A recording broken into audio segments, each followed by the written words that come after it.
इस वीडियो को देखने के बाद आपको पता चल जाएगा कि नींद क्या है, नींद के समय को कैसे कम करें और गहरी नींद लें। और वीडियो के अंत में आपको अच्छी और गहरी नींद के लिए कुछ छोटे यौगिक उपाय भी बताए जाएंगे।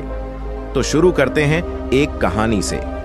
एक बार की बात है, एक धनी व्यक्ति एक बौद्ध भिक्षु के पास जाता है और कहता है, मुनिवर, मैं अपनी नींद से बहुत परेशान हूं।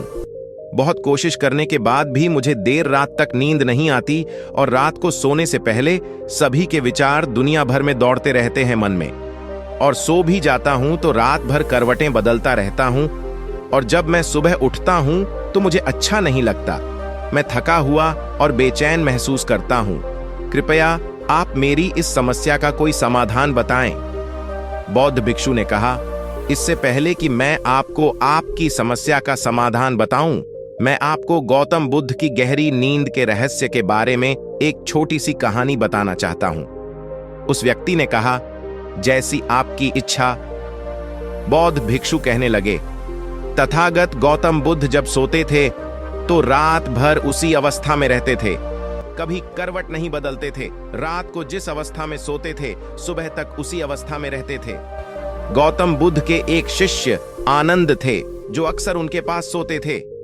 आनंद को यह बात बहुत खल रही थी कि जब भी रात में आनंद की आंखें खुलती तो गौतम बुद्ध उसी भौतिक अवस्था में पूरी रात कैसे गुजार सकते थे। तो वह हमेशा जानता था कि गौतम बुद्ध एक ही अवस्था में सो रहे हैं। यह बात उनके मन में कई सवाल पैदा कर रही थी। लेकिन एक दिन भिक्षु आनंद गौतम बुद्ध के पास गए। आधी रात को उन्होंने गौतम बुद्ध को जगाया। अपनी नींद से उठकर बोला, तथागत, मुझे क्षमा करें।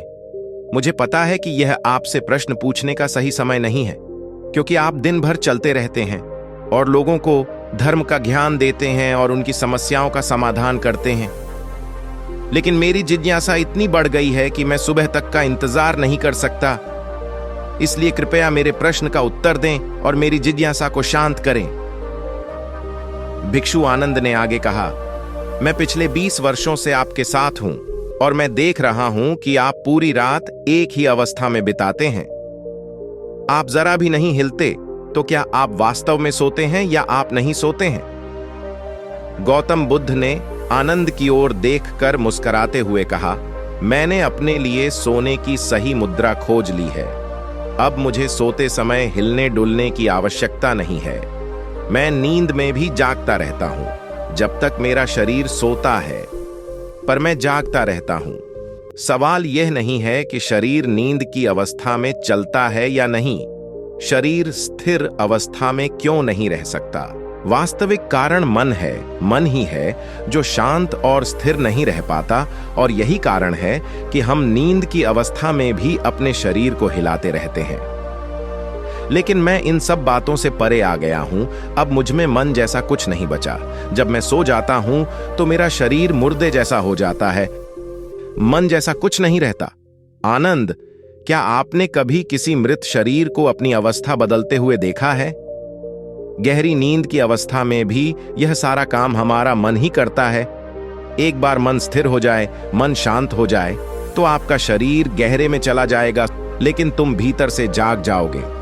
भीतर से तुम सब कुछ अनुभव कर पाओगे। सोने के बाद भी अपनी जागरूकता एक छोटे से जलते हुए दीपक की तरह निरंतर प्रज्वलित होगा। कहानी समाप्त करने के बाद बौद्ध भिक्षु ने धनी व्यक्ति से कहा, एक प्रबुद्ध व्यक्ति न केवल अपने शरीर को पूरी जागरूकता के साथ देखता है, बल्कि वह अपने मन को भी पूरी जागरूकता के साथ देखता रहता है। सामान्य व्यक्ति जब सोता है तो बेहोश हो जाता है। उसे अपने आसपास के बारे में पता भी नहीं चलता, इसलिए वह अपने सपने भी नहीं चुन पाता। लेकिन जब एक बुद्ध व्यक्ति सोता है तो वह जागता है। जैसे सुबह उसकी आंखें खुली होती हैं, वैसे ही एक बुद्ध भी एक व्यक्ति की नींद में होता है। इसीलिए कहा जाता है कि एक बुद्ध व्यक्ति कभी नहीं सोता है। जब एक आम आदमी सो जाता है, वह नहीं जानता कि वह कब सो जाता है। लेकिन अगर आप जागने और सोने के बीच के उस छोटे से क्षण में जागते रह सकते हैं, जब हम सोने के बहुत करीब होते हैं, तो कुछ आश्चर्यजनक होगा जो आपको जागरूकता के करीब लाएगा। यह सुनकर उस व्यक्ति ने कहा, मुनिवर, मुझे इतनी गहरी आध्यात्मिकता की बातें समझ में नहीं आती। कृपया मुझे आसान शब्दों में समझाएं कि मुझे गहरी नींद आसानी से क्यों नहीं आती। बौद्ध भिक्षु ने कहा, मुख्य 5 कारण हैं देर रात तक जागने और आसानी से नींद न आने के। सबसे पहला कारण है बिस्तर पर सोने के अलावा अन्य काम करना।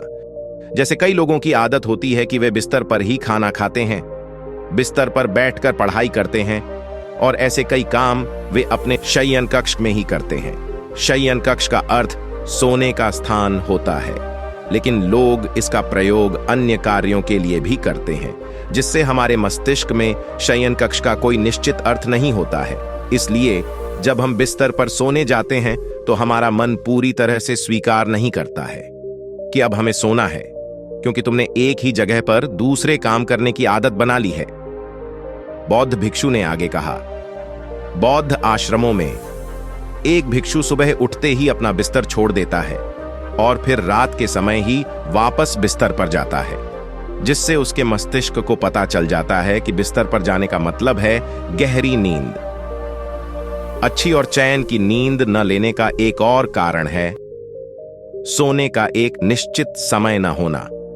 बौद्ध भिक्षु ने कहा, यदि आप सुबह जल्दी उठना चाहते हैं और पूरी नींद के साथ सोना चाहते हैं तो आपको रात को जल्दी और एक निश्चित समय पर सोने की आदत डालनी होगी।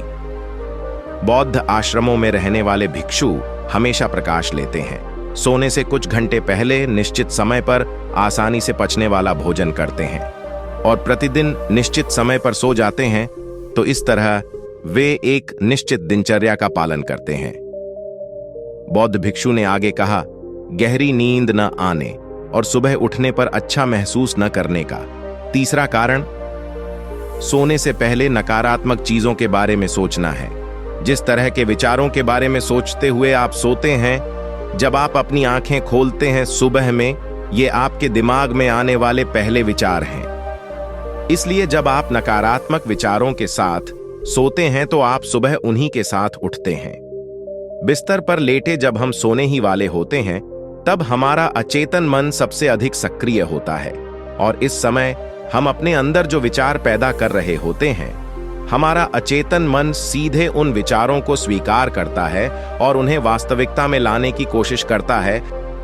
हमारा अचेतन मन नहीं कर सकता अच्छे और बुरे विचारों के बीच चयन। यह नहीं जानता कि हमारे लिए क्या अच्छा है और क्या बुरा। यह प्राप्त सूचनाओं पर ही काम करना शुरू कर देता है।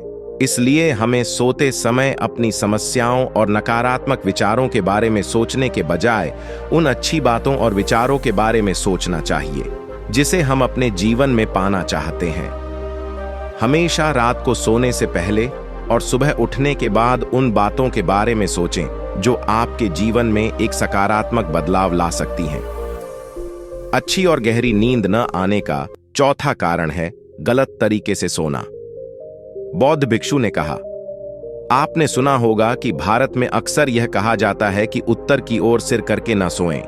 ऐसा इसलिए है क्योंकि जब हम उत्तर की ओर सिर करके सोते हैं तो पृथ्वी के चुंबकीय खिंचाव के कारण हमारे शरीर का बहुत सारा खून दिमाग की तरफ जाने की कोशिश करता है और दिमाग में पाई जाने वाली नसें बहुत पतली हो जाती हैं। इनके फटने का खतरा बढ़ जाता है और अगर इंसान ज्यादा बूढ़ा और कमजोर है तो उसकी मौत भी हो सकती है।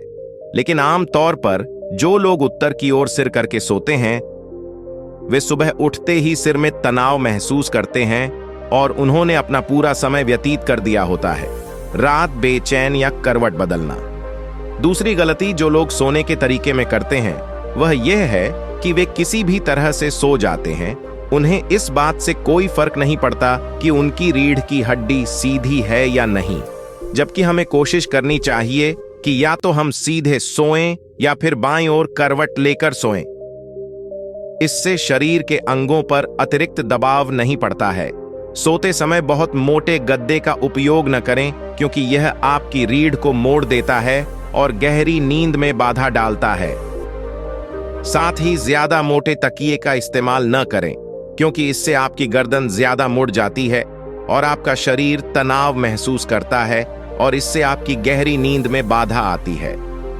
देर रात तक नींद न आने और रात भर नींद में बेचैनी का पांचवा कारण है खाद्य पदार्थों का अधिक मात्रा में सेवन और देर से पचना। अगर आप रात को भरपेट और अधिक तैलीय पदार्थों का सेवन करते हैं तो यह हमारी नींद में भी खलल डालता है, क्योंकि इन पदार्थों को पचाने में काफी समय और ऊर्जा लगती है। इसलिए अगर आप ऐसे पदार्थों का सेवन करते हैं तो सोने से करीब 3-4 घंटे पहले इन्हें खाने की कोशिश करें। उस व्यक्ति ने कहा, मुनिवर, मैं समझता हूं कि गहरी और चैन की नींद न आने के क्या क्या कारण हो सकते हैं, लेकिन अब क्या आप कुछ ऐसे उपाय बता सकते हैं जिन्हें करने से हमें गहरी नींद आने में मदद मिलती है? बौद्ध भिक्षु ने कहा, मैं आपको कुछ ऐसे कर्म बता रहा हूं जिन्हें आप सोने से पहले या उठने के बाद कर सकते हैं, जिससे न सिर्फ आपकी नींद गहरी होगी बल्कि आपके जीवन में एक सकारात्मक बदलाव भी आएगा। और ये सभी काम आपको नहीं करने चाहिए।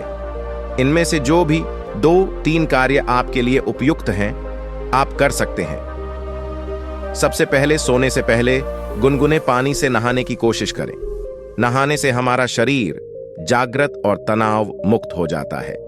आपने देखा होगा कि जब कोई व्यक्ति नहाकर आता है तो उसके भीतर से एक सकारात्मक ऊर्जा का अनुभव होता है। वह अधिक प्रसन्न और निश्चिंत लगने लगता है। इसका कारण यह है कि हमारे शरीर का अधिकांश भाग जल ही है और जल ही हमारे शरीर का मूल अंग है। सोने से पहले हो सके तो अपने कमरे में किसी भी जैविक तेल और रुई का दिया जलाएं। इससे आसपास के वातावरण में सकारात्मकता आती है। सोने से पहले थोड़ा पानी पिएं, इससे आपको काफी फायदा होगा। जब आप बिस्तर पर जाएं, सोने से पहले कुछ मिनटों के लिए ध्यान करें और आपके पास जो कुछ भी है उसके लिए आभार व्यक्त करें या उन सभी अच्छी चीजों के बारे में सोचें जो आपने अपने पूरे दिन में की हैं। सोने से पहले एक बार याद कर लें कि आप नश्वर हैं, आप आज मर सकते हैं। ऐसा सोचने से आप अपनी छोटी छोटी समस्याओं की चिंता करना छोड़ देते हैं।